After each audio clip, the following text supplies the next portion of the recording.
La validation des systèmes informatiques, c'est un ensemble de processus qui vont être là pour déterminer que notre système est bien fit for you.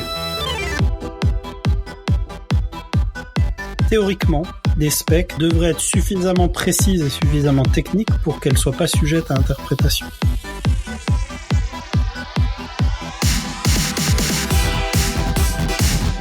Notre boulot de développeur, on est juste des traducteurs en fait. On a juste à traduire la logique française avec de la logique informatique.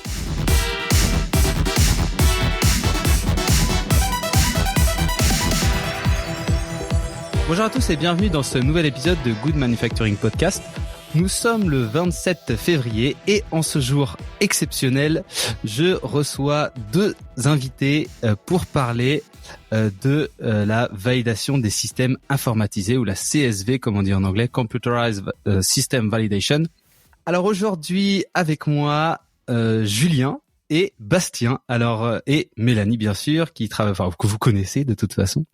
Alors je vous laisse vous présenter. Bastien, tu peux commencer si tu veux. Bonjour, moi c'est Bastien, donc je travaille dans l'informatique depuis 10 ans avec de l'expérience avant en statistique et en qualité, principalement sur des applications métiers. Le but étant de résoudre des problèmes passionnants sur des sujets passionnants grâce à l'informatique, pas de développer des applications pour le fun de développer des applications, même si c'est fun. Sur la validation qualité, donc j'ai été avec différents types de clients, des très gros et des très petits, qui font souvent la qualité mal ou pas. Mais il y a rarement le bon, c'est-à-dire qu'on va demander soit beaucoup de choses sans comprendre ce qu'on demande, soit rien demander du tout, ce qui peut fonctionner. Et moi-même, j'ai eu tendance du coup à avoir un peu dérivé au niveau qualité et à avoir pris des mauvaises habitudes. Donc ce sera toujours intéressant d'en discuter. Dans quel sens? En faire trop ou pas assez? En faire pas assez parce que j'ai beaucoup travaillé sur des applications métiers qui avaient des petites cibles, c'est-à-dire des petites équipes et très peu d'applications grand public, on va dire, et avoir fait des applications qui marchaient. Donc chance ou pas, je ne sais pas, mais j'ai eu très peu de tests d'intégration à faire, j'ai eu très peu de choses comme ça. J'ai très peu travaillé dans des gros écosystèmes avec des grosses équipes. C'est vrai que les grosses équipes demandent beaucoup plus de validation. Donc voilà, je sais que j'ai pris certaines mauvaises habitudes. Très intéressant. Bon du premier coup. Et donc Julien? Eh ben pour ma part, donc Julien Baudot, enchanté. Je suis issu d'une formation en informatique, docteur en informatique. Et puis au fil du temps, j'ai dérivé au cours de mon parcours dans la qualité. J'ai toujours travaillé dans le médical, dans les dispositifs médicaux et la pharma, et donc je me retrouve actuellement responsable d'une équipe d'assurance qualité affaires réglementaires pour le logiciel, et puis en parallèle de ça, j'ai une activité où je crée un logiciel pour la mise en conformité des dispositifs médicaux. Ah, intéressant. Il s'appelle Gordios.app pour ceux qui voudraient vérifier. Tu veux nous développer un petit peu plus à quoi ça sert? Enfin, quel est l'objectif? Déjà, ça part d'une frustration. Donc moi, ça fait maintenant un peu plus de 10 ans que je suis dans les dispositifs médicaux et la pharma. Je me retrouve à chacun de mes changements de poste à refaire toujours la même chose. Ah, tiens, on ressort notre vieille AMDEC, notre analyse de risque, on ressort les mêmes documents, on les adapte d'une boîte à une autre, on reprend des choses qui marchaient bien d'un côté pour les mettre ailleurs. Et au final, on se dit à chaque fois, mais en fait, il va bien y avoir quelqu'un qui va venir et qui va disrupter tout ça en faisant un carcan clé en main, et puis où on a juste à se concentrer sur l'essentiel et aux choses qui sont vraiment différentes en fonction de nos produits. Et en fait, au fil des ans, je me suis posé la question quasiment chaque année et ça n'est jamais arrivé. Le mieux qu'on trouve, c'est des boîtes qui donnent des modèles clés en main ou alors des IQMS super complexes, super chers et qui permettent en fait juste de faire ce que Jira fait, mais en version validée. Donc avec mon associé, on s'est décidé à se lancer là-dedans. On prend nos bons vieux documents qu'on a déjà. On va poser des questions en mode comme un chat à l'utilisateur, au responsable qualité typiquement. Lui, il va dire, tiens, est-ce que mon dispositif, alors c'est plutôt pour les dispositifs médicaux, donc est-ce qu'il y a du logiciel dedans, est-ce qu'il est actif, est-ce qu'il est stérile? On a 200 questions, quelque chose comme ça pour le moment, qui vont s'activer ou non. Et en fonction de ça, on va créer un système qualité clé en main, donc un SMQ et un dossier technique pour le dispositif. Et au final, quand l'utilisateur viendra pour tel ou tel document, il y aura juste des questions qui vont permettre de vraiment personnaliser, et le 80% sera déjà fait, et le reste, les responsables qualité pourront se concentrer sur l'essentiel. Et on a pareil pour tout ce qui est gestion des non-conformités, des CAPA, des change control, où là, typiquement, on enregistre par exemple une réunion, ou alors on donne un compte-rendu de réunion, et puis il va construire lui-même le document de CAPA, le document de change control, et puis on a juste à le relire, à changer les choses qui nous vont pas, et puis voilà. Incroyable. Trop fort. En tout cas, l'ambition est grande. On verra ce que ça donne. La validation des systèmes informatiques pour le medical device est extrêmement importante parce que ça peut avoir des conséquences extrêmement importantes pour le patient finalement. Alors, rentrons directement dans le sujet. Alors, qu'est-ce que la validation des systèmes informatiques? Est-ce que tu pourrais nous expliquer, Julien, le concept? Bastien, pareil, n'hésite pas à intervenir si tu veux. La validation des systèmes informatiques, c'est tout ce qui un ensemble de processus qui vont être là pour déterminer que notre système est bien fit for use. C'est-à-dire que on va bien pouvoir l'installer, on va bien pouvoir donc il y a une phase de qualification notamment, on va bien pouvoir vérifier, valider qu'il atteint bien les objectifs qu'on lui a fixés. C'est-à-dire que si moi j'ai besoin par exemple que ma colonne de chromato elle fasse telle ou telle chose, qu'elle ait telle ou telle performance, je vais m'assurer qu'elle a bien ses performances. Je vais vérifier aussi qu'elle rentre bien dans ma chaîne de production, c'est-à-dire que elle est bien adaptée à ce que je vais lui donner en entrée, qu'elle me donne bien les logs qu'il faut pour tout ce qui est informatique. Donc on reparlera peut-être de data integrity, mais être sûr qu'on puisse tracer les événements les plus importants et tout. En tout cas, qu'elle ne génère pas de risque. On va probablement beaucoup parler de risque aujourd'hui, ni pour le patient, ni pour ma production en elle-même. Et donc pour ça, il y a tout un tas de normes très sympathiques, des 21 CFR, le GOM5, ce genre de choses, qui nous disent quoi faire. Ces normes-là sont juste des normes pour côté pharma et médical, ou est-ce que tu parles de normes qui sont globales pour la CSV Non, c'est des normes qui sont vraiment plutôt pour la pharma. Il y en a quelques-unes qui sont spécifiques au dispositif médical. Elles sont relativement proches les unes des autres. Il y a quelques différences parce que le panorama n'est pas le même. L'industrie pharma, c'est majoritairement des très grandes entreprises. L'industrie du DM, c'est 90% des PME. Donc elles sont légèrement différentes. Il y a le scope qui est différent aussi. La pharma, c'est beaucoup de chimie, de life science, là où le medical device, c'est beaucoup de logiciels, beaucoup d'électronique. Donc, elles sont légèrement différentes, mais c'est à la marge. De manière générale, on a plus ou moins les mêmes choses pour les deux. Et alors, comment ça se passe? Donc, on vient voir avec un logiciel, puis on dit on va le. Comment ça se passe? Quel processus de tout ça? Déjà, normalement, l'industrie qui est demandeuse va devoir faire un cahier des charges. Elle va devoir elle-même savoir ce dont elle a besoin. Alors je sais, c'est pas toujours le cas, mais dans l'idéal, elle devrait faire ce qu'on appelle des URS, des User Requirement System, où elle décrit en gros ce qu'elle attend du logiciel. Par exemple, je sais pas, moi je veux éventuellement que j'ai des logs, que je puisse filtrer mes logs pour n'avoir que ceux qui sont les plus importants. Ça typiquement c'est un requirement system. Alors est-ce qu'on peut préciser, est-ce que je peux essayer de reformuler log pour être sûr de bien comprendre, parce que je pense que c'est pas clair pour tout le monde. Log, en fait, c'est à chaque fois que le système va enregistrer une information, c'est ça?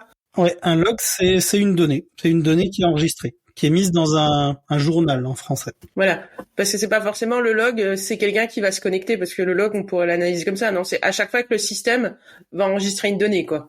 Tout à fait.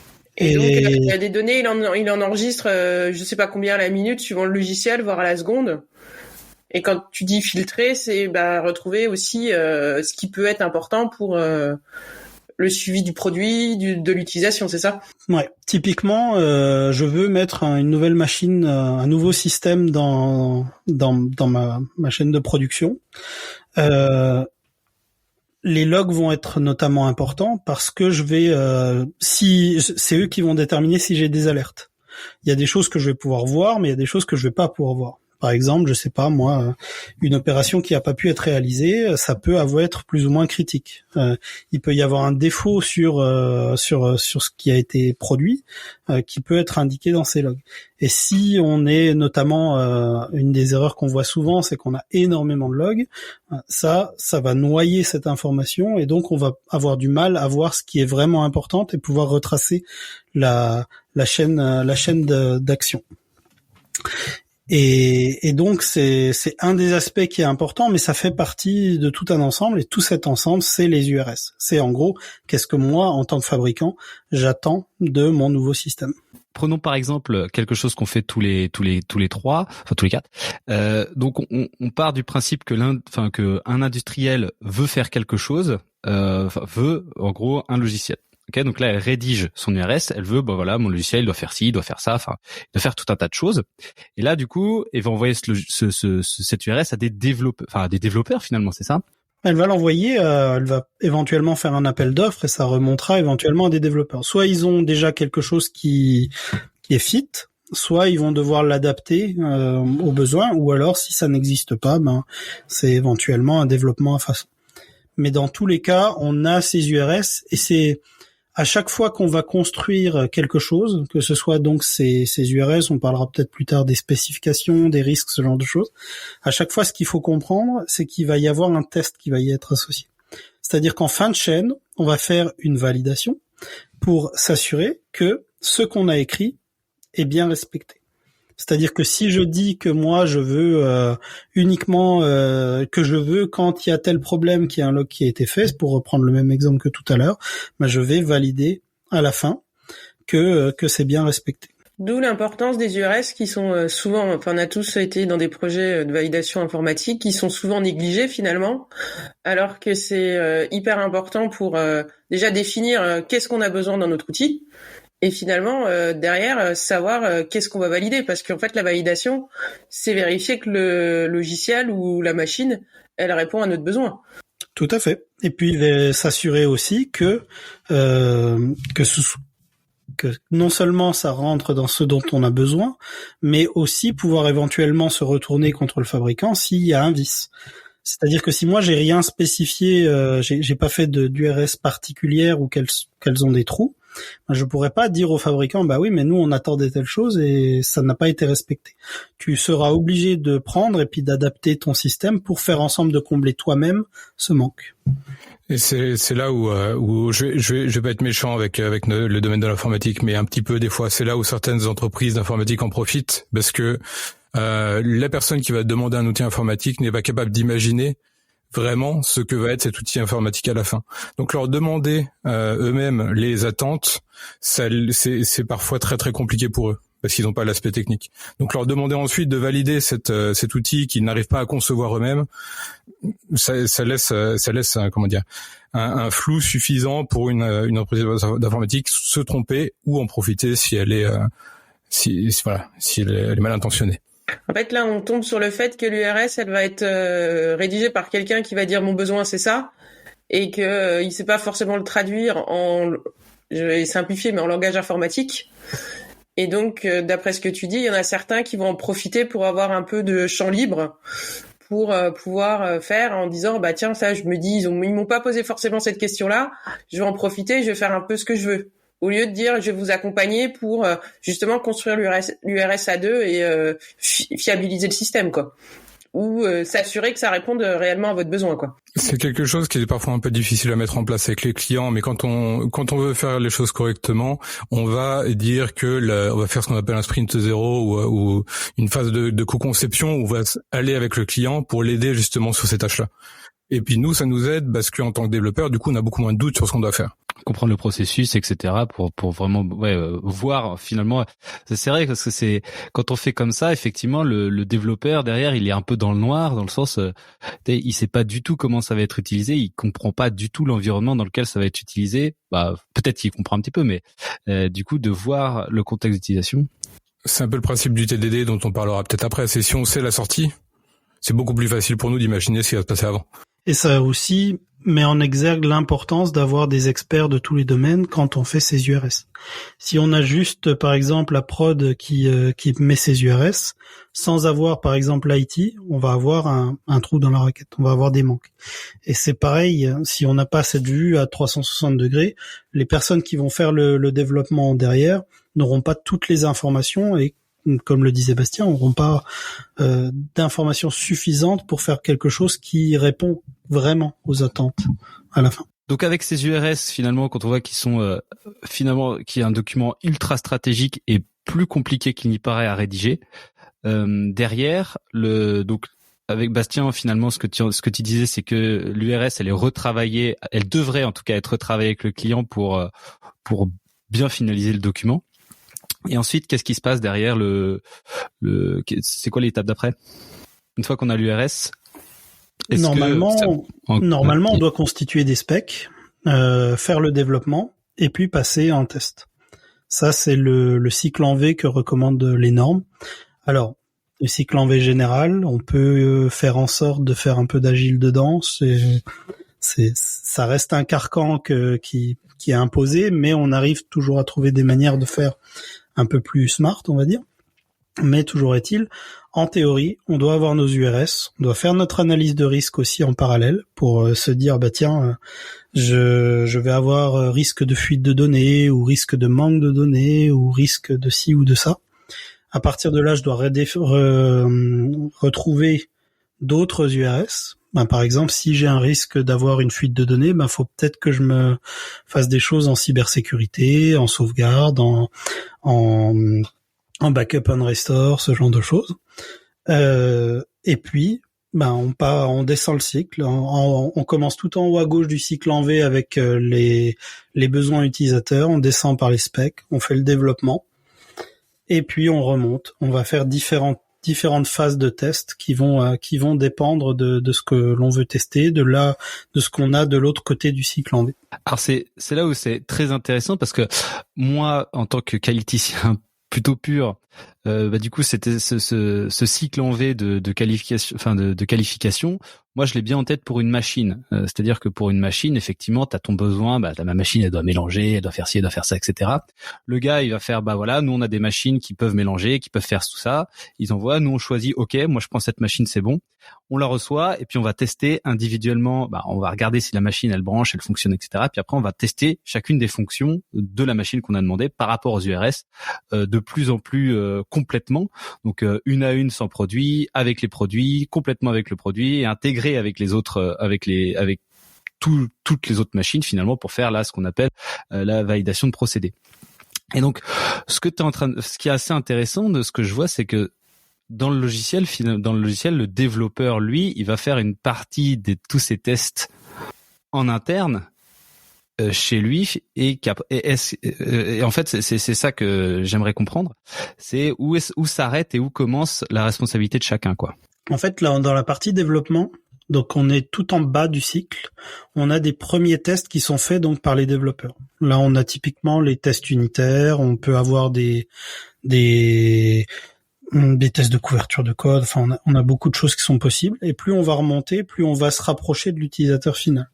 Donc, on va avoir ce qu'on appelle ensuite des tests d'intégration, qui vont être là pour vérifier que les différentes briques que j'ai mises en place s'assemblent bien comme le Lego qu'on voudrait voir.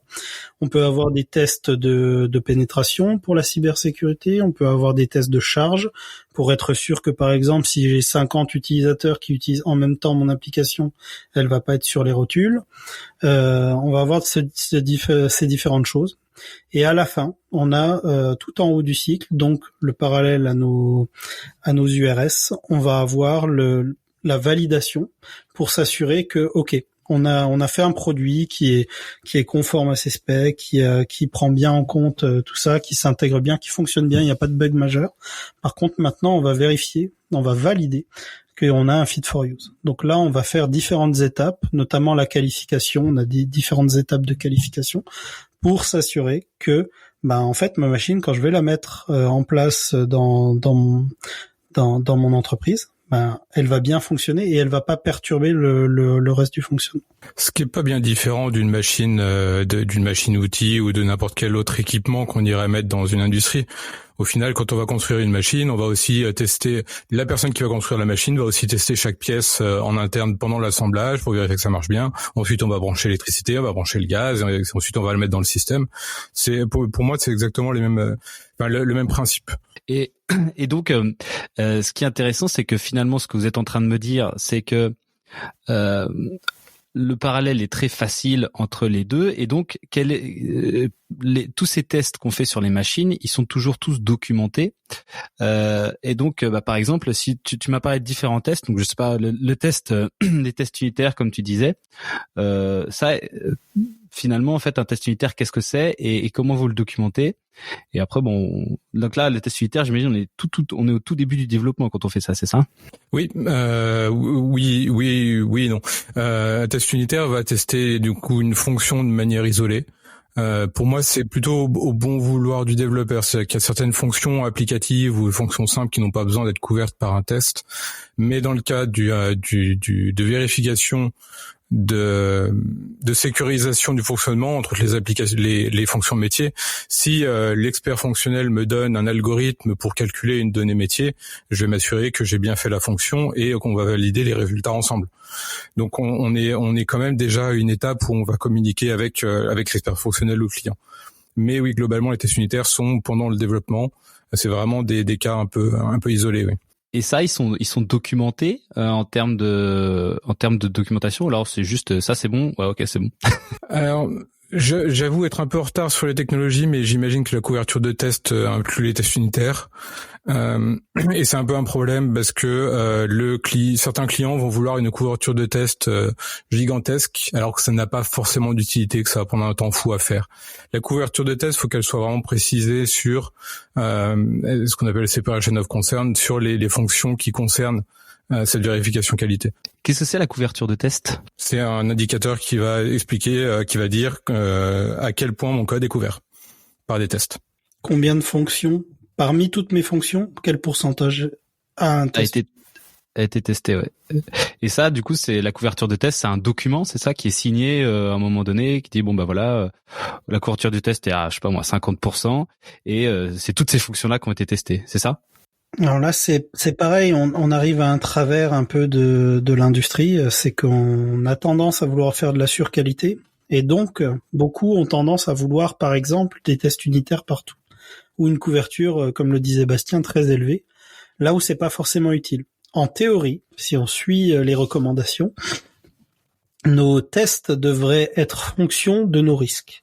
Et donc, on peut se dire, par exemple, que telle brique dans mon logiciel n'apporte pas de risque. Par exemple, je sais pas, je vais chercher un exemple tout bête, mais par exemple, la partie qui change les droits d'un utilisateur ou la partie qui log un utilisateur va forcément induire un risque qui est beaucoup plus important que la partie qui, elle, va afficher certaines choses, ou enfin tout ça, c'est l'analyse de risque qui va le dire. Et en fonction de ça, on devrait se dire, sur cette partie-là, on va faire l'effort de faire des tests unitaires documentés, donc toujours documentés. Hein. Si c'est pas documenté, ça n'existe pas. Et donc on devrait mettre cet effort. Sauf que souvent, les analyses de risque sont mal ou peu faites, et que donc les industries disent non, il nous faut un maximum de couverture, il nous faut des preuves d'exécution des tests pour tous les tests qui sont faits et tout, et ça prend du temps, et donc ça induit des coûts supplémentaires. Puis il n'y a pas un côté aussi de méconnaissance aussi parce que j'allais dire, si on reprend l'exemple de notre équipement, entre guillemets, on va voir l'agitateur qui est là et on va le voir tourner, même s'il faut qu'on vérifie qu'il tourne à la bonne vitesse. Alors que le code, c'est un peu une boîte noire, et on va se dire, finalement, je sais pas ce qu'il y a dedans, donc je vais demander des tests pour tout.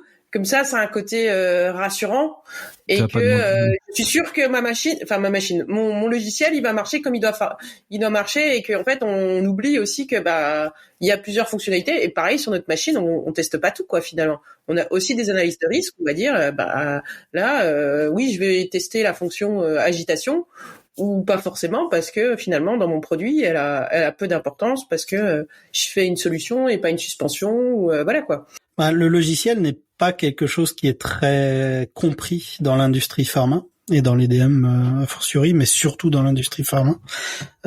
Forcément, les qualiticiens sont des gens qui viennent souvent de pharmacie, de chimie ou autre, et donc forcément, c'est difficile de le comprendre. Et ce qu'on ne peut pas comprendre, en cas d'audit, on ne pourra pas l'expliquer. On ne pourra pas expliquer pourquoi vous n'avez pas fait tel test. Et ça les met dans une position difficile, ce que je comprends tout à fait. Et donc forcément, c'est beaucoup plus facile de se dire, faites tous les tests.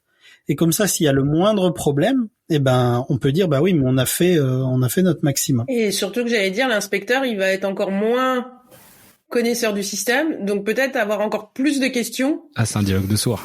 De quoi? Voilà. C'est un dialogue de sourds. Ça fait que oui, ils vont se dire, voilà.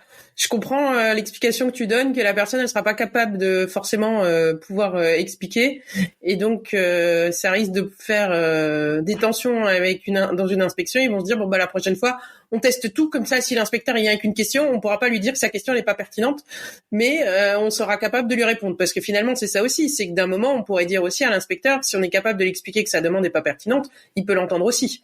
Pour l'anecdote, par exemple, j'ai eu un projet où on me demandait pour chaque test une preuve vidéo. Et si on relit les normes, en théorie, il faut qu'on apporte une preuve que les tests ont été exécutés. Mais une preuve, evidence en anglais, c'est un document signé. Evidence, dans les 21 CFR, c'est un document signé. Mais bon, comme dit, on veut faire de la surqualité. Et c'est exactement pour les raisons que tu as données, Mélanie. C'est malheureusement une méconnaissance, que les experts ne sont pas de ce domaine-là, c'est un peu étrange, c'est un peu magique. Et donc forcément, on prend plus de risques. On a des auditeurs aussi qui vont pas comprendre et qui vont potentiellement demander aussi de la surqualité. Sauf que, pour un débat un peu philosophique, l'informatique est partout. Enfin, je veux dire, ça fait déjà des décennies que l'informatique est partout, et ça va pas en s'arrangeant. Il y en a de plus en plus. On va maintenant sur des choses qu'on comprend encore moins, type l'IA, type la traçabilité avec la blockchain. On en entend parler un petit peu. C'est des choses qui sont vraiment qui ont l'air vraiment magiques. Et donc on a vraiment ce besoin d'avoir des deux côtés, d'avoir du côté des auditeurs, de la NSM et tout, et puis du côté des fabricants aussi, des vrais experts, un service IT, un service informatique qui soit vraiment au niveau de ce qu'on attend. Pas en termes de qualification, parce que souvent c'est des gens très qualifiés, mais qui soient vraiment impliqués, qui aient vraiment un rôle central dans ce genre de choses. Je pense qu'il y a aussi un manque de transparence et de communication qui fait que le travail des développeurs est comme vous avez dit, il est très flou. On sait pas ce qu'il fait, on sait pas comment, et ensuite, si la seule chose qu'on va montrer comme preuve que notre travail de qualité est une couverture de test, ça n'explique pas vraiment ce que c'est. Par exemple, moi j'ai travaillé pour un grand compte où il demandait une couverture de test, je me souviens plus du nombre, mais tous les tests étaient faits que sur des fonctions qui n'avaient pas besoin d'être testées pour arriver au bon nombre. Et si on n'est pas capable de pouvoir, en tant que développeur, aller voir le client, parce que généralement il y a toute une hiérarchie entre les deux, et dire viens, je te montre mon écran, j'ai fait ça, là les trucs que tu m'as donné, je les ai mis dans un service séparé, j'ai testé tout le service, ok, t'es pas à 70% de couverture de test, mais tout ce que tu m'as donné, c'est tout là, c'est tout bien testé. Si on pouvait avoir cette transparence, ce qui n'est pas toujours le cas, ce serait bien. Ce que tu m'as dit sur toutes les fonctions, parce que ça rejoint ce que tu dis là, tu prends toutes tes fonctions et t'es censé faire une analyse de risque sur toutes les fonctions. Alors je sais pas combien il y a de fonctions dans un logiciel moyen, mais je sais pas, il doit y en avoir plein quoi. Et donc ça doit être un travail de titan de faire ça. Non, c'est pas ce que tu fais. Tu fais une analyse sur tes systèmes. C'est-à-dire que ton logiciel, c'est un peu comme des Lego. Tu as chaque brique, on va dire que c'est une unité, une fonction. Et tu fais dedans, je sais pas, tu vas faire le pont-levis de ton château fort. Ça va être ton système. Et puis, une fois que tu mets le pont-levis avec le reste des murailles, avec la tour centrale et tout, ça va te faire ton logiciel intégral. Et donc, tu as plusieurs niveaux de précision. Et ton analyse de risque, tu le fais sur les systèmes. Mon pont-levis, il est quand même super important. Par contre, l'écurie, le risque est plus faible. Donc peut-être mon écurie, je vais pas tout tester dedans. Je vais pas tester que le mur il supporte des boulets de telle intensité, ce genre de choses. Par contre, le pont-levis, oui. Et là, on est sur des tests unitaires, ou alors là, on passe sur plutôt des tests un peu plus larges? Non, on reste sur des tests unitaires parce qu'au final, une fois que tu détermines que ton système, donc le pont-levis, le groupe d'unités, a un risque faible, bah tu peux te dire, bah j'ai pas ou moins besoin de faire des tests unitaires dessus. Ça veut pas dire que tu les feras pas, mais ça veut dire que tu les documenteras moins, que tu seras moins exigeant dessus. Là où par contre, ton pont-levis, ça c'est super important, tu exigeras peut-être que 90% des fonctions qui sont dedans, voire plus, soient couvertes par des tests unitaires. Et ça nécessite que le logiciel soit bien conçu, que les entités soient bien séparées, que les entités métiers, les entités techniques ou applicatives soient séparées. Et du coup, c'est une preuve de qualité supplémentaire. Si on arrive à dissocier les éléments, c'est que le code est assez bien conçu. Oui, tout à fait. Et c'est toujours pareil. Cette dissociation, cette architecture de mon logiciel, elle va me permettre de ne pas appliquer le même degré d'effort partout, de vraiment se concentrer sur l'essentiel, de se dire que tiens, si telle partie du système elle marche pas, bah c'est pas très grave. Je vais fonctionner en mode dégradé. Par contre, si telle autre elle fonctionne plus, là il faut clairement que j'ai des solutions de secours, de backup et compagnie. Et ça, c'est pareil, ça, comme le disait Bastien, ça ne peut se faire qu'en faisant interagir les développeurs, l'entreprise qui fabrique, mais oui, jusqu'aux développeurs, avec l'industrie qui va acheter le logiciel. Et alors moi, en tant que qualiticien, du coup, je passe un peu mon nez dans la porte et puis je dis bon, ils sont en train de faire nos logiciels. Je vais demander ça. Alors, à quoi ça, qu'est-ce qu'on peut s'attendre à voir? Est-ce que c'est censé être, je sais pas, moi j'ai écrit print coucou et ça a pris print coucou, j'en sais rien. À quoi ça ressemble ce document? Comment on l'appelle? Et à quoi ça doit ressembler quand c'est bien fait? Déjà, tu vas avoir des specs. Tu vas avoir tes user requirements, et de ces user requirements, tu vas dériver des specs qui elles vont être plus précises, qui elles vont être plus techniques. Là, ça va déjà avoir un certain degré de précision. Théoriquement, des specs ne devraient pas être interprétables par les développeurs. C'est la théorie, c'est pas toujours vrai, mais elles devraient être suffisamment précises et suffisamment techniques pour qu'elles soient pas sujettes à interprétation. Et puis après, au cours du développement, avec les équipes de développement, ils devraient être à même de te présenter un SAD, un Software Architecture Document, donc un document qui dit, tiens, j'ai mon gros logiciel, à l'intérieur j'ai telle brique, et puis ces briques, on les imbrique comme ça, elles communiquent de telle manière, elles font telle ou telle chose ensemble. Et ça, c'est un travail collaboratif. Ils peuvent te le faire sans que tu sois là, mais en théorie, si on veut être sûr que ce soit bien fait, bien documenté et pas avoir de mauvaises surprises, il faut être impliqué, il faut avoir des jalons dans lesquels on vérifie ce genre de choses.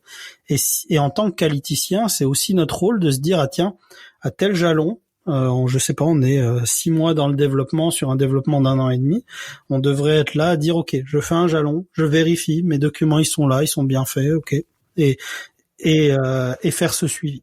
Et c'est des schémas. Vas-y Bastien. C'est bien que tu poses cette question-là parce que tu vas en faire des specs. C'est important cette idée que les specs ne soient pas interprétables par le développeur, parce que les specs c'est pour nous aussi le point d'entrée qui va nous permettre de référencer dans le code.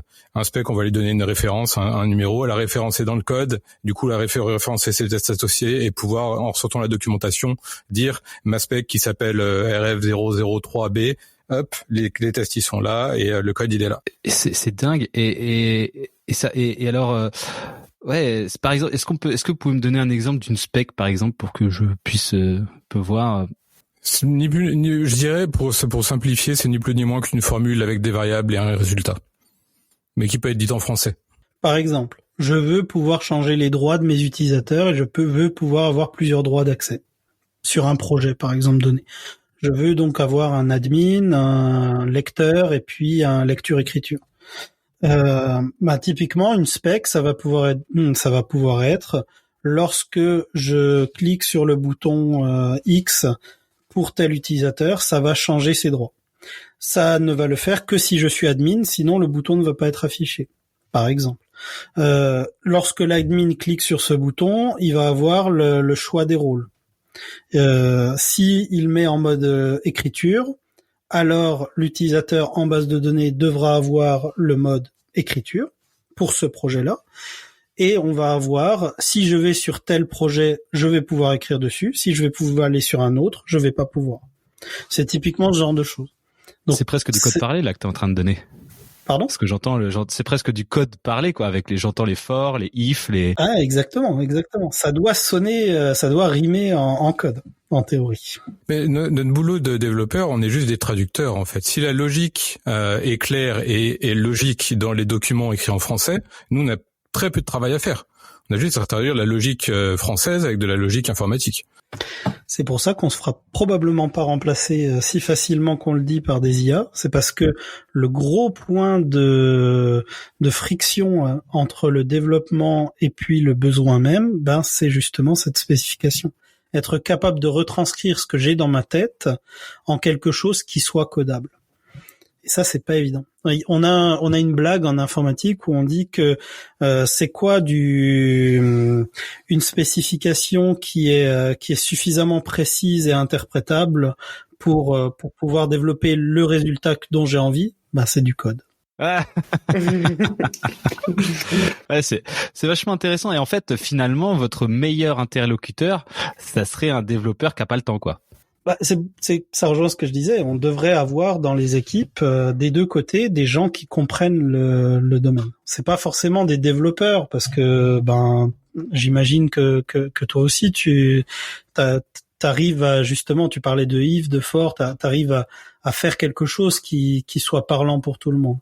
Mais il y a une question de temps, il y a une question de connaissance et puis il faut être sûr que les deux le comprennent parce que toi tu vas écrire des specs, il va peut-être manquer des choses, il y a peut-être certains points qui vont pas être clairs. Donc si tu fais des choses qui sont un peu spécifiques, qui sont un peu à façon, tu vas avoir une communication entre les deux.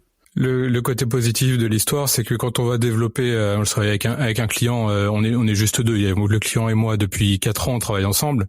Il commence à comprendre comment fonctionne l'informatique et moi je commence à bien comprendre son travail. Donc des fois il me demande des trucs, je lui fais attends mais t'as pensé à dans quel cas, et je commence à avoir je pourrais être un peu son assistant parce que je connais suffisamment son travail qui est très particulier pour pouvoir l'aider à concevoir ses features.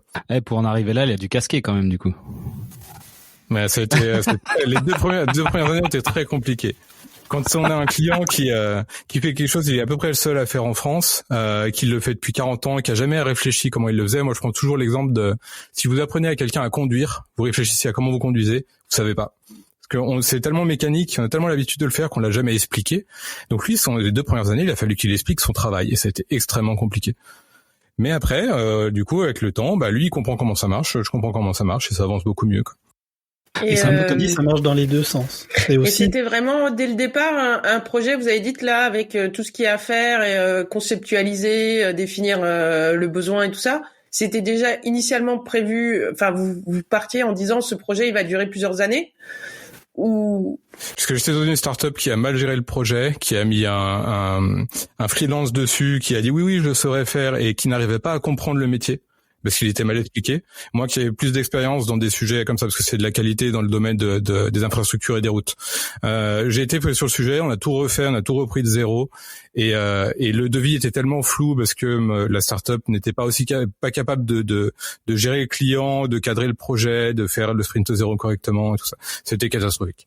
J'allais dire, souvent dans des sujets comme ça, on va se dire, je veux mon nouveau logiciel dans 1 an ou 1 an et demi, maximum 2 ans. Donc c'est aussi compliqué de se dire, non, ça marchera pas. Si vous voulez faire les choses correctement, il faut plus de temps. Et là, je pense que ça engage un peu de la frustration.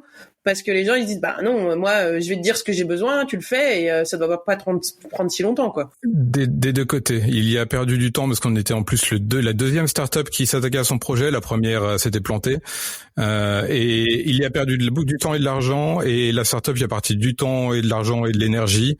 Voilà, ça c'est fini. Moi j'ai quitté la boîte, le client m'a suivi, je travaille avec lui, ça se passe très bien. Mais voilà, ça a été un gros écueil. Bien avant les histoires de tests, parce que le problème était avant. Je pense que on va pouvoir dire qu'il faudrait faire des tests sur l'émission, la description du besoin déjà au début. Des tests sur la description, ça c'est marrant ça. En fait, là, je pense que la difficulté, c'est aussi que quand on est sur du papier, on n'est pas sur du concret, donc de aussi se projeter sur qu'est-ce que ça va donner et de penser à tout finalement, c'est ça aussi qui est très compliqué, quoi. Parce qu'on va forcément se dire, oui, je veux une gestion des accès. Puis vous allez dire, oui, mais si je te parle de gestion des accès, c'est combien de droits différents tu veux, qu'est-ce que tu veux qu'ils puissent faire et tout ça. Enfin voilà. Et c'est pas juste, je veux une gestion des accès, quoi. Qui fait la modif. Enfin voilà, est-ce qu'il faut un administrateur? Est-ce que tu veux un accès maintenance avec des droits différents? Enfin voilà.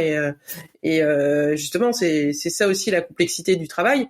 Mais c'est aussi important de se mettre d'accord sur ce qu'il y a à faire pour pas avoir des mauvaises surprises derrière, parce que je pense que quand on arrive après en disant ah oui mais je voulais un accès maintenance, ah oui mais maintenant si tu me le demandes de rajouter ça va me prendre 3 fois plus de temps que si tu me l'avais dit tout de suite, quoi. Ça met en exergue aussi le fait qu'on doit être alors même si les normes n'y sont, c'est pas qu'elles le bloquent, mais on sent qu'il y a un cadre.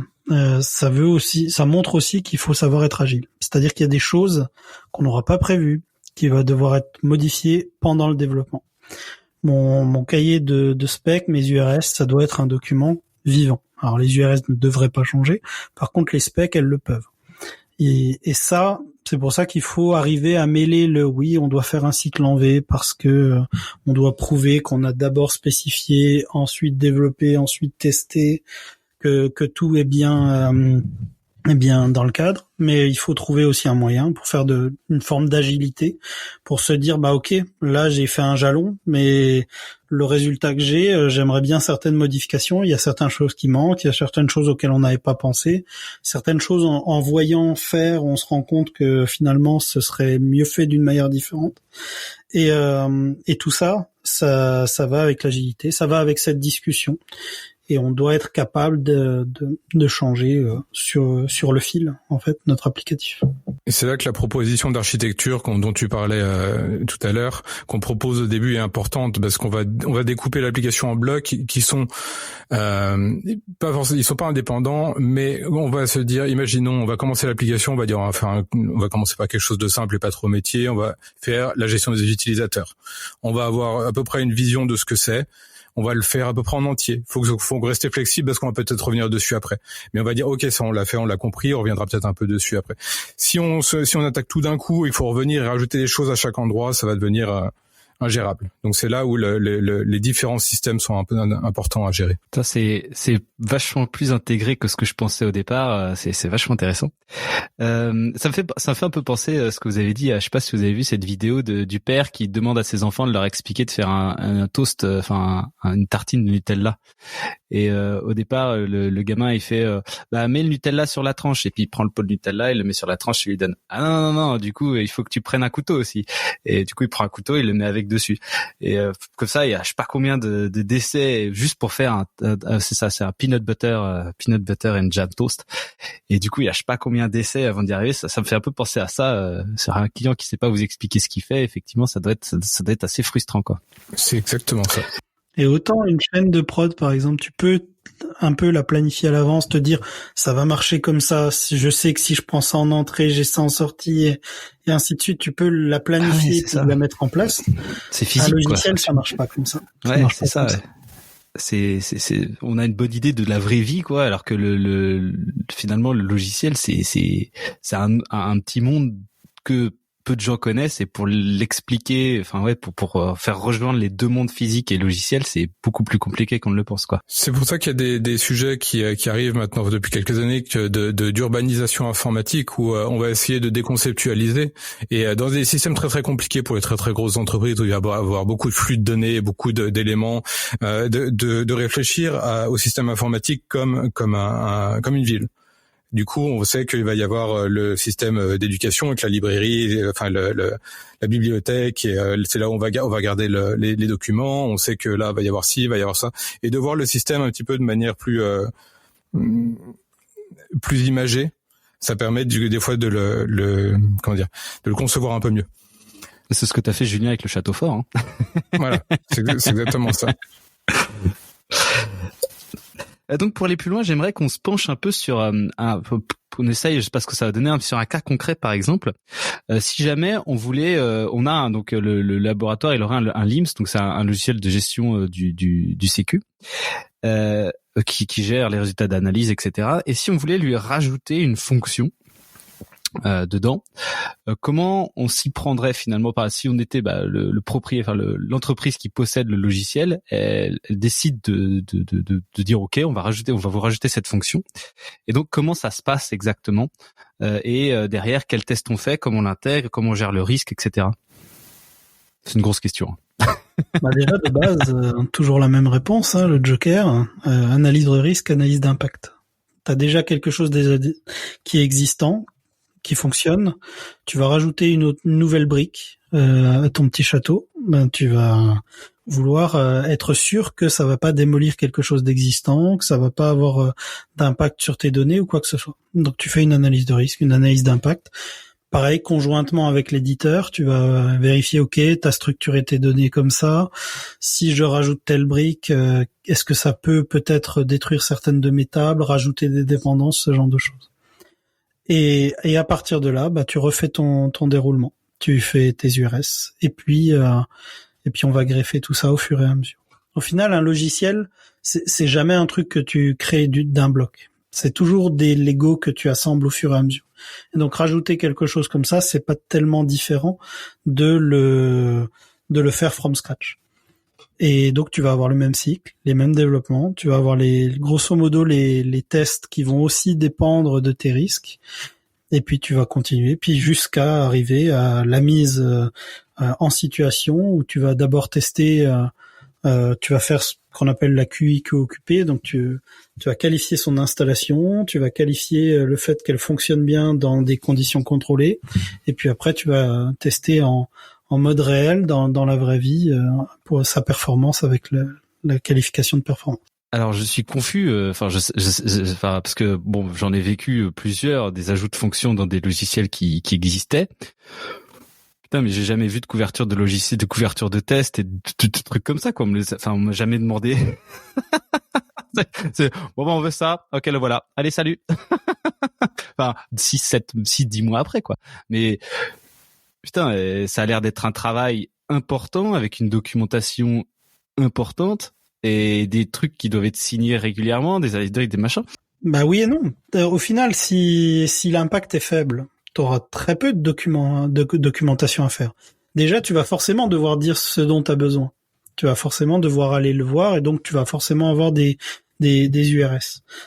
Après, tout le reste, c'est dans l'analyse de risque. Si je rajoute quelque chose, mais que ça a aucun impact sur ma production ou quoi que ce soit, forcément c'est un ajout. Donc théoriquement, j'ai pas d'impact sur les pertes de données, sur la cybersécurité ou ce genre de choses. Forcément, l'impact peut être négligeable. Oui, les fonctionnalités sont pas modifiées. Les fonctionnalités existantes sont pas modifiées, ce qui fait que si on prouve qu'elles vont fonctionner pareil, on va pas les retester, quoi. Tu vas juste tester ce qu'il y a de nouveau et vérifier que ça fonctionne bien. Et ce papier là d'analyse de risque, il arrive sous quelle forme dans l'entreprise qui l'a demandé? L'entreprise qui l'a demandé, c'est-à-dire? Moi j'utilise le LIMS, je vous demande de rajouter un truc, je sais pas moi, un truc qui dit un petit truc quoi, un truc pas très grave. Et du coup vous faites OK, on va le faire. Vous faites quand même en interne votre analyse de risque probablement. Et là vous le documentez peut-être, je sais pas si vous le documentez plus. Et après vous le stockez chez vous le papier ou alors vous l'envoyez au client en disant c'est bon, on a regardé, ça devrait pas poser de problème. On vous l'a fait quoi. Et puis on vous la livre en disant on l'a testé, c'est nickel, ça marche, voilà. En théorie, c'est toi le client qui doit le maintenir parce que ça va être vraiment dépendant de ton usage. Mais il connaît rien à l'analyse de risque du logiciel. Le client, il y connaît rien à l'analyse du logiciel. Mais il va avoir une analyse de risque sur l'impact que le logiciel va avoir sur ses process. C'est pas quelque chose qui va faire une analyse de risque sur le logiciel en lui-même. Est-ce qu'il va y avoir un bug ou ça? Ça, éventuellement, l'éditeur va l'avoir. Certains l'ont pas. Enfin, ça dépend du sérieux et des demandes que tu as. Mais par contre, d'abord et avant tout, c'est à toi de la maintenir pour voir si toi, le fait d'ajouter cette nouvelle fonctionnalité ne va pas impacter ton usage à toi. Après, ça a l'air gros comme ça, mais ça peut être tout simple. S'il n'y a pas de grosses modifications, s'il n'y a pas de gros impacts, tu auras peut-être une petite analyse de risque, 10 lignes, puis basta, t'as fini. Ça va vraiment dépendre de ce que tu fais. Mais si par contre, t'as quelque chose qui peut, je sais pas moi, avoir un impact sur ta production ou sur la traçabilité par exemple de tes données ou ce genre de choses, ben là oui, tu vas dire je veux tel test supplémentaire. Tu vas avoir un degré d'exigence plus important. Mais je sais qu'entre la théorie et la réalité, on a un gap. Ça, c'est super intéressant. Mais justement, j'ai des documents comme ça en tant que développeur, j'en ai jamais vu. J'ai travaillé dans des applications qui étaient assez critiques. Pourtant, donc je pense que le sujet de la qualité dans la pharma et le médical est suffisamment sérieux pour être un bon exemple pour d'autres industries. Ce qui est intéressant, c'est que là, on a le parfait avec Julien. En tout cas, on a la parfaite jointure entre les deux avec les medical devices. Par exemple, tu parles d'un pacemaker ou de quelque chose comme ça qui va analyser des données en direct pour donner les pacemakers défibrillateurs, par exemple, qui vont analyser des données en direct en disant choc recommandé, gling, le gars il se réveille la nuit, il a rien vu, mais sans le truc il était mort. Ça, t'as intérêt d'avoir un truc. J'ai une anecdote là-dessus. J'ai travaillé pour une boîte qui faisait du défibrillateur, par exemple. On a eu des commerciaux qui se disaient tiens, on va montrer comment ça marche. Tiens, je le branche sur moi et vous verrez. Il va vérifier que mon cœur bat correctement et donc il va pas choquer. Donc ça typiquement c'est aussi dans l'analyse de risque. On dit tiens, on a ça une c'est les débriefilateurs en accès libre entre guillemets. Ouais, en public access, ouais, tout à fait. Et sauf que manque de bol, la personne a bougé. Enfin oui, c'est un commercial, donc il bouge. Et puis, ça, le signal est reconnu comme étant un signal perturbé, et donc paf, ça choque. Ah, ok, c'est pas le fonctionnement qui était erroné, c'est dans la façon dont il a utilisé. Ça a donné une mauvaise information au système, qui s'est dit tiens là la personne elle est en train de faire quelque chose qui est anormal, alors que normalement si quelqu'un on a besoin de lui poser un débriefilateur, c'est qu'il est dans les vapes, qu'il est allongé et qu'il n'y ait pas de raison qu'il bouge, quoi. Et maintenant, quand tu allumes ton défibrillateur, une des premières choses qui est indiquée avant de poser les électrodes, c'est vérifier que la personne est immobile, n'est pas consciente. D'accord, c'est intéressant en fait. Et là, en fait, si on revient avec notre SBU, notre spécification, je pense qu'on n'a pas prévu de se dire que le commercial va utiliser le système en démonstration et qui va le sortir de son utilisation normale, quoi. Ouais, mais ça peut arriver dans la rue. Tu as quelqu'un qui fait un malaise, il se sent pas bien, mais tu peux avoir le réflexe merde. Je sais pas exactement ce que c'est une fibrillation ventriculaire. Voilà. Et tu parlais d'un LIMS avant, ton LIMS il va potentiellement ne pas avoir d'impact, par exemple. S'il est utilisé dans la phase développement. Qu'est-ce que tu veux qui arrive sur éventuellement ton médicament, tu mettras un peu plus de temps à le faire ou tu auras des résultats erronés ou un mauvais stockage de données. Mais ouais, ça dépend où il se situe entre est-ce qu'il est proche de la production ou pas, voilà. Il peut potentiellement ne pas avoir de risque et donc ne pas être... Ça, c'est si tu le vois sur le risque patient et le risque utilisateur, quoi. C'est ça qui est intéressant. Et donc là, on a parlé d'un truc assez intéressant, c'est-à-dire qu'on veut une modification, que les développeurs vont travailler dessus et ils vont la livrer. Et là, il va y avoir comme un espèce de patch, quoi, ou de livraison de trucs. Et après, ça va rentrer en production. Après, dans l'environnement, je sais pas exactement comment ça marche, mais c'est des étapes séquentielles, quoi. Et alors, j'ai entendu parler, je sais pas si vous en avez entendu parler, mais c'est l'intégration continue et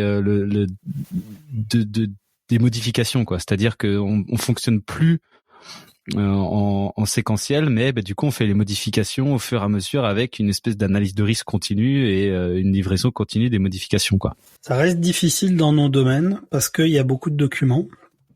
Donc tu peux pas te permettre, comme dans le reste de l'industrie informatique, de faire un fixe tous les jours, par exemple. Tu prends un site, un logiciel en ligne, un SaaS comme on appelle ça, Software as a Service. Typiquement, je sais pas, je prends Vinted, eux ils peuvent se permettre de faire une mise à jour tous les jours. Ils vont faire des contrôles, bien sûr, ils vont faire des tests pour être sûr que ça casse pas la machine. Mais voilà, ils le font, ils le lancent le soir, un soir, et puis comme ça, ils sont sûrs que s'il y a un problème, ils peuvent rollback rapidement et tout. Dans l'industrie pharma et de manière générale dans la santé, c'est un peu plus compliqué parce que ça demande quand même des documents derrière. Donc, en général, on le fait, mais à une fréquence qui est moins élevée. Moi, ce que j'ai vu dans ma pratique, c'est qu'on arrivait sur des softwares purs, donc tu citais un LIMS par exemple, c'est le cas, à faire des releases tous les mois. Et là, pour le coup, tu arrives à faire un document change control qui inclut une analyse d'impact, ce genre de choses, et puis tu fais ta mise à jour. Pour avoir été déjà dans des mises à jour de systèmes informatisés, tous les mois, c'est déjà une bonne fréquence, hein, parce que là, nous, quand on voulait évoluer notre IQMS, on parlait plutôt de 6 mois à 8 mois, le temps qu'on se mette d'accord, qu'on définisse le besoin, que ça soit développé, que ce soit testé, qu'on trouve le bon moment aussi pour le mettre en place pour tout le monde. Enfin voilà, donc tous les mois, ouais, c'est une fréquence qui est quand même assez intéressante et qui finalement permet aussi de faire évoluer le système. Et peut-être qu'à ce moment-là, on met aussi peut-être plus de petites fonctions en place. Ah bah tous les mois, tu vas avoir des petites briques qui vont se rajouter, forcément qui auront un impact plus limité. Et puis ça dépend aussi du fabricant. Je veux dire, si tu mentionnais un IQMS, normalement ils sont dans la pharma ou dans le médical. Ils sont censés eux-mêmes faire le bon degré de test, te donner les documents qui te prouvent qu'ils ont bien fait les tests. Et donc tu devrais pouvoir, entre guillemets, ne pas suer quand tu vas avoir ta mise à jour qui va être faite. Là où c'est plus problématique, c'est si tu as un SAP par exemple, SAP, oui, ils font des mises à jour, ils font des tests, mais tu n'as aucune garantie que ça va pas détruire tes données que tu as déjà ou ce genre de choses. C'est pour ça que SAP c'est jamais mis à jour, quoi. Finalement, tu gardes une version pendant des années, quoi. Et quand tu fais une mise à jour, c'est le client qui fait les tests. Donc c'est eux qui doivent recréer une sorte d'écosystème qui ressemble à ce que tu as dans la vraie vie, qui vont le faire dans un environnement contrôlé. Enfin ça leur prend du temps et c'est pour ça que c'est aussi plus compliqué. D'où l'intérêt de travailler avec des boîtes qui connaissent le domaine, qui sont capables de te fournir des preuves dont toi tu vas avoir besoin pour ne pas avoir à les faire et ainsi de suite. Et l'intégration continue, ça nécessite aussi que le développeur ait sa propre gestion de qualité, c'est-à-dire qu'il soit capable de tester à chaque fois qu'il va faire une release, d'avoir son processus interne de validation, qu'il n'y a pas de régression, que rien n'est cassé, revérifier tous les anciens tests, normalement qu'on pas être faits, mais vérifier qu'ils aient bien marché. Ça demande de la qualité avant d'être installé. Et le processus d'installation en intégration continue, généralement, est un programme en soi. Donc, il faut aussi tester la manière dont on va installer. Parce que je posais cette question exactement pour parler justement de tout ce qui est SAP, par exemple, où finalement, tu veux une mise à jour SAP, c'est mort. Tu veux changer quelque chose de SAP, tu changes rien. Et finalement, les utilisations SAP, ça se garde pendant, 5 ans, parfois même 10 ans, c'est peut-être pas non plus, mais ça se garde pendant super longtemps et tout le monde est ultra frustré parce que l'utilisation qui a été prévue de ce logiciel au départ est assez rapidement devient obsolète, devient pénible parce que ça évolue, quoi. On est dans même si ça évolue pas aussi rapidement que, comme tu disais, le retail ou les trucs comme ça, on a quand même tout un tas de trucs qui changent et finalement tu peux pas les changer. Et c'est pour ça que je me posais la question de cette approche de validation continue, d'intégration continue. Pourquoi eux ils le font pas? Et finalement vous avez pas répondu à la question. Pourquoi ils le font pas? Parce que c'est pas SAP, la pharma, c'est une partie de ces demandes. Eux, ça leur demanderait un gros effort sans forcément avoir de la plus-value. Et puis les gens achètent déjà tel quel. Donc pourquoi s'en priver, quoi? À la limite, ils feront l'effort eux-mêmes et tant pis pour. Là où c'est intéressant, c'est je pense que il y a beaucoup de boîtes pharma qui cherchent justement à avoir des choses un peu plus à façon, avec des interlocuteurs qui comprennent ça. On prend l'exemple du IQMS. Théoriquement, tu peux faire la même chose avec un SharePoint, avec Jira, avec ce genre de choses. Mais sauf que qui a essayé de qualifier un SharePoint ou un Jira, c'est à quel point c'est compliqué. Tu dois mettre des restrictions d'accès comme il faut, tu dois prouver que tu l'as fait. c'est énormément de travail, et c'est pour ça qu'il y a des acteurs qui arrivent avec des IQMS complètement validés, complètement qualifiés. Tu leur demandes, eux, leur analyse de risque, ils sont capables de la fournir. Tu leur demandes, eux, leurs documents de validation, ils sont capables de te les fournir. Et donc, à partir de là, toi, quand tu vas constituer ton dossier, tu as déjà la moitié des choses qui sont clés en main par le fabricant. C'est les outils comme SAP et SharePoint et tout ça sont tellement généralistes que à chaque fois qu'ils vont faire une modification, ils ne peuvent pas s'assurer que dans tous les domaines où c'est utilisé pour tous les clients, ça ne va pas casser quelque chose. Prenons un exemple. T'as ton dispositif médical. Théoriquement, rien n'empêche un médecin de prendre un thermomètre, quelque chose qui vient du marché, qui n'est pas dispositif médical. Mais il va le faire parce que tu as des garanties derrière. Tu as une validation qui a été faite. Tu as un marquage qui a été obtenu. Avec ça, lui peut se dédouaner en disant, c'est pas ma faute, c'est la faute du fabricant s'il y a un problème. Et puis lui a une confiance dedans qui va lui permettre, justement, comme on disait, de pouvoir, en cas de problème, se retourner. C'est pareil ici. C'est exactement pareil ici.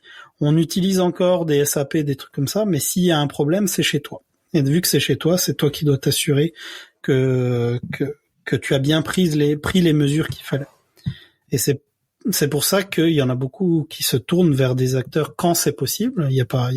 Tout n'est pas disponible, mais qui se tournent vers des acteurs de la santé qui eux auront tout ce qu'il faut. Et rien ne t'empêche d'utiliser quelque chose du marché, mais le travail, il sera pour toi, le risque sera chez toi. La modification, c'est toi qui fais, quoi. Et qui dit mise à jour, tu mets SAP à jour, risque important. L'IT va te dire, mais s'il y a le moindre problème, je vais avoir des gens de chez moi qui vont venir chez moi en me disant, t'arrêtes toute ta prod. Enfin, voilà, ça sera, le risque est tellement important qu'eux préfèrent ne pas le faire. Ce que j'allais dire, si je reprends l'analyse de risque de SAP, il y a quand même des fonctionnalités qui sont critiques pour, en fonction de l'utilisation qu'on en fait de SAP, parce la libération, De quoi? Oui, souvent, ce que j'allais dire, t'as la gestion des statuts, la libération, la traçabilité des matières utilisées. Enfin voilà, c'est des activités qui sont hyper critiques dans l'industrie pharma. Donc, je peux comprendre qu'après, quand tu veuilles changer, tu te poses la question en disant, est-ce que ça va pas impacter mes briques existantes, si on reprend l'explication d'avant, pour rajouter une fonctionnalité. Mais comme tu disais aussi, Paul-Adrien, en fait, finalement, ça devient un système qui est très figé et qui peut ne plus correspondre aux besoins et poser problème dans l'utilisation au quotidien, quoi. Et alors du coup, tout ça me permet de faire une petite transition sur le sujet suivant. On a vu finalement que tous les tests que les développeurs réalisaient, qui finalement étaient documentés, etc. Donc quand le laboratoire, on reçoit le logiciel, finalement, le petit feuillet de documentation qui va avec, ça devrait correspondre à tout ce dont on a besoin pour utiliser le logiciel. Après, il y a peu de choses à réaliser pour s'assurer pour la fin, quoi, finalement. T'auras quand même la qualification à faire. Ça, tu peux pas y échapper. C'est chez toi que ça va être installé. C'est dans ton utilisation spécifique, dans tes locaux, avec tes personnes. T'auras toujours une qualification pour être sûr que, ok, il a bien été fait, il correspond à ce que j'attendais et tout. Mais t'es jamais à l'abri que ça fonctionne pas. Que ça fonctionne comme tu l'attendais. Et ça, tu vas devoir faire les qualifications pour être sûr. Si tu prends par exemple des balances, les balances, elles peuvent dépendre de la température, de la pression. Tu l'as pas forcément mis dans tes spécifications. Par contre, quand tu vas faire la qualification, tu vas pouvoir l'identifier s'il y a le moindre problème, parce que tu vas l'installer. Tu vas faire la qualification d'installation. Tu vas faire la qualification opérationnelle. Tu vas vérifier que ça, dans un environnement contrôlé, ça fonctionne. Et puis après, au final, dans la vraie vie. Et ça, c'est des choses que tu peux pas esquiver. Tu vas être obligé. Bien sûr, pour des choses qui ont un impact important sur tes opérations. Et donc c'est là que cette qualification finalement, c'est là où c'est étrange, mais cette qualification finalement, tu reprends tes URS et tu fais des tests utilisateurs pour chacun de tes éléments de l'URS, c'est ça? Pas forcément. Tu peux juste l'installer sur ta ligne. Tu lui donnes à manger des données réelles de prod ou des données simulées. Tu vois ce que ça donne. Et puis à la fin, tu lances à blanc ta production. suivant où c'est utilisé, tu vas l'utiliser comme dans la vraie vie, en fait. C'est pas forcément lié à tes URS. Au contraire, tu dois faire en sorte, théoriquement c'est proche, bien sûr, si tu as bien fait tes URS, mais en théorie, tu vas le donner à la personne qui va l'utiliser à la fin. Tu vas le donner à ton laborantin, par exemple, ou autre, et puis, vas-y, utilise-le, fais telles opérations que tu pouvais pas faire avant, et puis on verra ce que ça donne. Donc vraiment in situ, en réel, et tu peux réfléchir, tu peux te triturer le cerveau autant que tu veux. Il y a toujours des choses du réel que tu vas oublier. C'est inévitable. Et c'est là pour justement faire en sorte de combler ça. D'accord. Et ça veut dire aussi que ton logiciel, il marche très bien. Tu veux le réutiliser dans un autre cadre. Ok, tu vas pas refaire l'analyse de risque et tout, ou éventuellement, s'il y a des grosses différences, tu vas refaire une évaluation d'écart. Mais surtout, c'est la qualification que tu vas devoir refaire. Tiens, je le mets sur une autre ligne de prod dans un autre contexte. La qualification, tu la refais. Tu le réinstalles sur le nouveau, dans le nouveau cadre, et puis tu vois comment ça réagit. Et cette qualification peut donner lieu à des redéveloppements? C'est ce qu'on préfère éviter. Ça marche sur mon poste, les gars, arrêtez. Non, là, si c'est vraiment, oui, ça peut. Si c'est vraiment un problème qui est lié à ça, ça peut. Tu peux aussi adapter ton environnement pour ça. Tu peux éventuellement devoir mettre des tests en place, une manière de faire différente en place. Typiquement, des recalibrages, ce genre de choses. Mais si la qualification marche pas, bien sûr, oui, tu auras des problèmes de ton côté dans la vraie vie, donc tu vas devoir éventuellement demander des patchs. Ouais. Du coup, je sais pas si vous attendez. Ça fait un peu plus d'une heure qu'on parle. J'avais encore quelques petites questions, mais donc j'aimerais quand même est-ce que vous pourriez donner des conseils aux qualiticiens qui nous écouteraient et qui aimeraient finalement être meilleurs dans la réception logicielle, pas dans le développement, mais voilà, quand on leur demande, tu vas participer à ce projet de mise à jour des SAP ou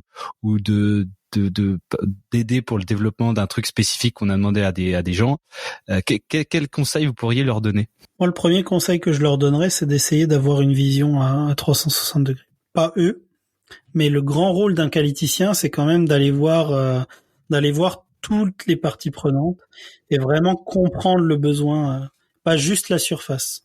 Si tu prends ton Rubik's Cube, toi tu vois la face, moi je vois une face, toi t'en vois une autre. Et c'est important qu'on voit tout ça.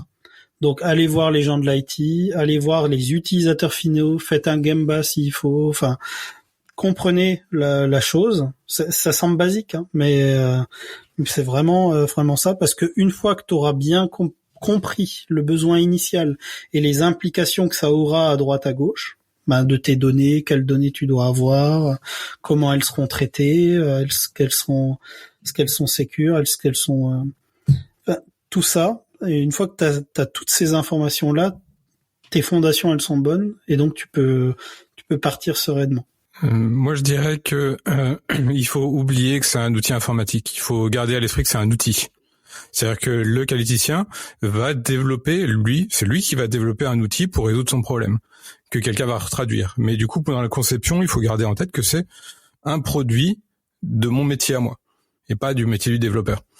Et du coup, de l'écrire comme j'explique qu'est-ce que je veux que mon outil fasse, en oubliant complètement l'informatique. Après, il y a forcément des spécifications typiquement techniques, quand on parlait de sécurité, des choses comme ça qui arriveront. Mais vraiment, faut oublier l'informatique. Donc dire, par exemple, je veux, si on reprend l'exemple du LIMS, je veux un logiciel qui me permette d'enregistrer mes résultats, quoi. C'est même pas un logiciel. Enfin, je veux un outil qui me permet d'enregistrer mes résultats. Et que les résultats, ils restent, ils soient pas modifiés dans le temps et que ma donnée, elle reste sûre, quoi. Ça peut être cette demande-là, quoi. Oui, l'exemple d'une feature, c'est pour une règle, on va dire, je veux un outil qui soit capable de me donner la distance entre deux points. On sait pas à quoi ça va ressembler, mais voilà.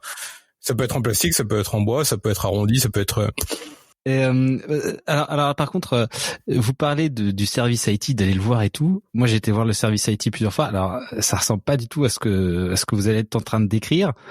Enfin, là, je vais peut-être me faire défoncer par tout un tas de gens, mais moi, j'ai l'impression que il y a des gens qui gèrent un petit peu les données des éléphants, genre de SAP, des trucs comme ça, d'autres qui font un peu qui gèrent un peu le réseau, quoi.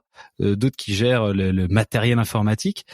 Mais j'ai pas l'impression qu'il y ait des gars qui challenge les architectures logicielles, quoi. Non, ça c'est sûr. Mais par contre, aller voir les gens de l'IT, c'est important pour avoir, par exemple, tout ce qui est la sauvegarde de tes données, les backups, ce genre de choses. Peut-être eux, ils auront besoin que les données soient sous une certaine forme pour pouvoir les exploiter, pour pouvoir les stocker. Peut-être il y aura des interactions entre différents outils. Peut-être ton LIMS, il va se connecter à un outil tiers. Et ça, eux pourront te dire, ah bah tiens, nous on utilise ça, telle version, on refuse telles interconnexions et tout. Là où je te rejoins, c'est dans la vraie vie, on devrait avoir un interlocuteur qui comprend le logiciel. Malheureusement, souvent dans la pharma, tu as des sections recherche et développement qui font ça, mais ça reste très segmenté. Les interlocuteurs sont très difficiles à trouver. Donc, je rejoins complètement Bastien là-dessus. Tu dois voir tous les interlocuteurs pour voir tous les impacts que tu as chez toi, mais tu dois au maximum t'abstraire du logiciel. Tu dois faire en sorte, voilà, je veux un outil qui me permette de faire ça. Et à partir de là, malheureusement, tu devras faire la communication toi-même et essayer de mieux comprendre l'éditeur pour voir ses problématiques, son angle de vue. Ce qui est pas forcément facile. Du coup, ce que vous êtes en train de me dire, c'est que l'IT sera fournisseur de contraintes, pas d'aide, quoi. Ils ont souvent pas le temps aussi. Les services IT sont souvent surchargés du fait qu'ils s'occupent du parc informatique, ils s'occupent de l'arrivée des nouveaux utilisateurs, de tous les gens qui ont perdu leur mot de passe. Ils sont souvent surchargés de demandes des utilisateurs et des demandes d'utilisation quotidienne de l'informatique de l'entreprise, qu'ils n'ont pas le temps d'améliorer les systèmes informatiques et de se pencher sur l'amélioration des systèmes informatiques.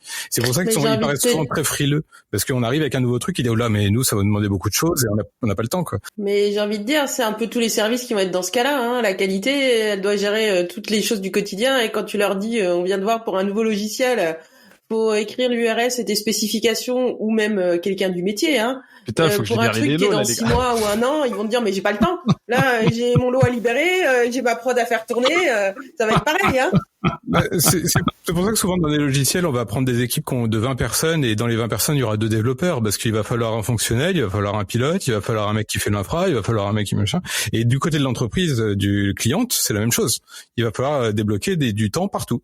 Mais est-ce que justement, on parle de l'IT en mettant un peu la faute sur eux, mais est-ce que c'est pas aussi aux équipes qualité d'avoir des interlocuteurs, que ce soit dans la qualité globale par exemple, d'avoir des personnes qui connaissent ça. On a le concept de pharmacien libérateur, on a des gens qui sont quand même spécialisés dans un domaine d'expertise particulier. Ça me semblerait pas aberrant d'avoir des gens de la qualité spécialisés dans le logiciel, au vu de la prépondérance du logiciel dans le logiciel. Moi, j'ai vécu ça, hein. Enfin, je pense que j'ai pas la même expérience que toi, Paul-Adrien, parce que justement, dans les entreprises où j'ai été, on avait, dans une entreprise, on avait une personne au service IT son poste était QMIT, et il faisait vraiment l'interface qualité technique. Donc là, on rejoint Bastien qui disait tous les problèmes du quotidien. En fait, c'est pas lui qui gérait, hein, c'est pas lui qui s'occupait de installer un nouveau poste, créer les accès d'un nouveau ou débloquer les mots de passe. Et en fait, il faisait vraiment l'interface. Et en fait, c'est une personne, quand ce poste a été créé, on s'est posé la question, est-ce qu'on le rattache à l'IT en disant il va gérer les mises à jour, les fonctionnalités, et faut qu'il ait un œil qualité pour ou on prend quelqu'un avec un œil qualité mais qui comprenne le discours des alors IT, j'allais dire ça va être c'est réducteur, mais le côté ils comprennent les mises à jour de logiciels, d'outils et tout ça. Et donc c'est vrai que ça ces profils-là, t'en as pas partout.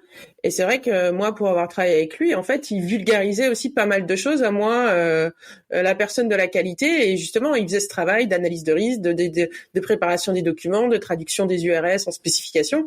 Et en fait, je pense que c'était après alimenter les change control et tout ça, enfin la documentation, participer à la qualif. Et voilà. Et je trouve que ces profils-là, tu les trouves pas souvent. Et comme tu disais, si tu prends l'exemple du Rubik's Cube, lui, il avait l'aspect de voir 2, voire peut-être même 3 faces, parce qu'il se posait aussi la question des fonctionnalités métiers et tout ça. Et donc voilà. On a une solution. Et c'est des gens qui vont être confrontés. Enfin, même s'ils y seront pas confrontés directement, ils entendront les problèmes IT. Et l'IT et donc la validation, elle est partout. Enfin, je veux dire, tu passes la porte, t'as déjà un portail d'accès qui lui doit être validé. C'est vraiment omniprésent. Donc ce genre de rôle dont tu parles, me semble vraiment une bonne chose. On devrait en avoir plus dans l'informatique, même rien que si on parle de qualité de base de données, qui est super important. Les bases de données propres, j'en ai vu très très peu en production. On devrait rien que pour ça avoir quelqu'un qui gère la qualité des données, parce que c'est critique à notre époque, et on n'a pas suffisamment ces rôles-là, ces rôles composites, on va dire, de personnes qui font qualité informatique et qualité métier en même temps.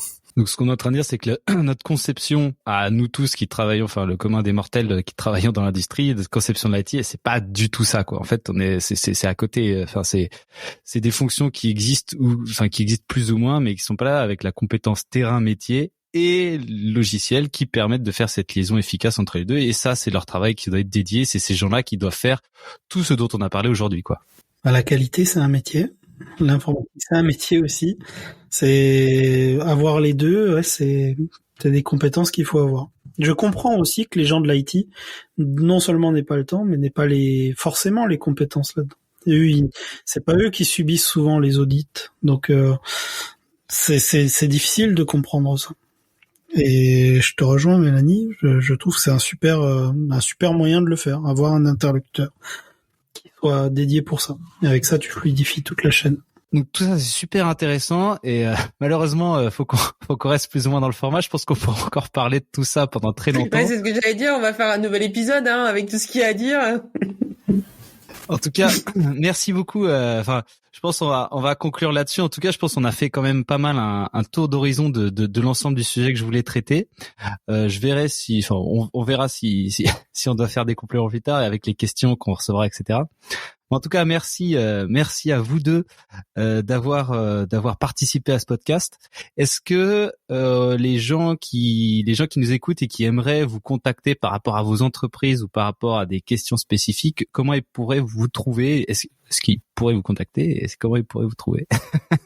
Pour ma part, déjà sur LinkedIn, Julien Baudot, BEAUDAUX, et puis via le logiciel que j'ai créé, donc gordios.app.